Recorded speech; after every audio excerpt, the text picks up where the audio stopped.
hal-hal yang dapat merusak amal ibadah seseorang. Al-Imam Ibnu Qayyim rahimahullah ta'ala menyebutkan sejumlah perkara yang mungkin manusia lalai dan lupa. Yang mana perkara-perkara ini tersembunyi. Tetapi perkara-perkara ini menggugurkan amal ibadah seseorang. Menggugurkan amal ibadah seorang hamba. Di antaranya adalah talabut tazayyuni fi qulubil khalqi. Seorang yang melakukan suatu amal, apa yang dia inginkan? Dia inginkan agar dia tuh indah dalam hati manusia. Supaya semua orang mengakui bahwa dia baik. Talabut tazayyun fi qulubil khalqi. Agar hati-hati manusia senang padanya. Agar hati-hati manusia melihat dia ada sesuatu yang indah. Bukan karena Allah, tapi mengharapkan keindahannya di hadapan manusia. Dan ini adalah amal qalb, amalan hati. Tidak ada yang tahu kecuali Allah Subhanahu wa taala. Kemudian yang kedua, kata beliau, talabu madhihim. Ketika dia beramal, dia mengharapkan pujian dari manusia. Ini sering kita bicarakan masalah riya.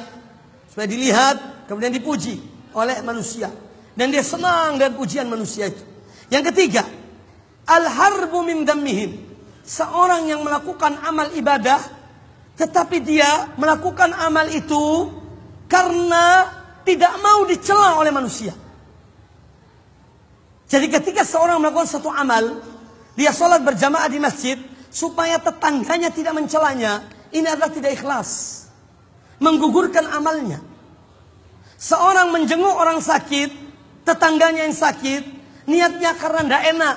Kalau saya tidak jenguk, nanti orang bilang apa? Maksud tetangga dia tidak jenguk. Padahal hak seorang muslim apabila dia sakit dijenguk. Ini gambaran-gambaran. Seorang melakukan amal ibadah yang semestinya dia mendapatkan ganjaran di sisi Allah, tetapi tujuannya adalah lari dari celaan manusia. Lari dari celaan manusia. Kemudian juga kata beliau, di antara perusak amal manusia dan niat-niat manusia adalah talabu ta'zimihim. Dia mengharapkan agar mereka menghormatinya, agar mereka memuliakannya, agar mereka mencium tangannya, agar mereka menghamparkan karpet merah ketika dia datang, agar mereka berdiri ketika dia disambut kedatangannya, agar dia diagung-agungkan. Na'udzubillah. Ini termasuk bagian dari syirik.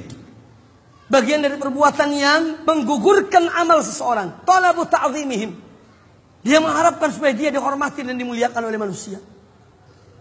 Kemudian juga kata beliau rahimahullah, talabu amwalihim. Di antara amalan-amalan atau niat-niat yang merusak amal seseorang, ketika dia beribadah, dia mengharapkan harta-harta mereka. Agar dia dibantu, agar dia diberi sholat 5 waktu di masjid, supaya orang kasihan padanya. Oh fulan miskin, kasihan, kasih bantuan. Mengharapkan itu. Oh fulan kasihan, perlu zakat, kasih zakat. Na'udzubillah. Mengharapkan harta, pemberian manusia. Kemudian juga kata beliau, talabu khidmatihim wa mahabbatihim.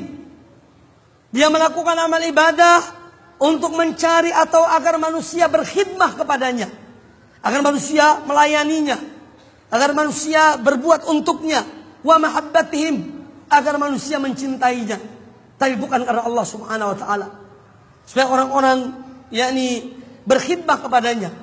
Itu adalah tujuan dari ibadah yang dilakukannya. Kemudian wa talabu qada'i hawaijihi. Demikian pula di antara perusak amal seorang. Ketika seorang berbuat suatu amal, dia mengharapkan dari amal perbuatannya supaya orang manusia memenuhi hajatnya. Kalau dia berbuat sesuatu, ya dia mendapatkan uluran tangan, bantuan dari manusia, ya, untuk memenuhi hajat dan kebutuhannya, dan bukan karena Allah Subhanahu wa taala. Ini semua hal-hal yang kadang-kadang tersirat dalam diri manusia. Dia tidak merasa dan tidak mengetahuinya. Padahal itu menggugurkan amal ibadahnya. Maka dari itu di sini pentingnya seorang melihat hatinya, memeriksa hatinya, niatnya dalam semua amalan, dalam salat, dalam mengeluarkan zakat, dalam berbuat baik, dalam membantu tetangga, dalam menuntut ilmu, dalam mengajarkan ilmu, periksa hatinya. Apa sudah benar niatnya? Karena Allah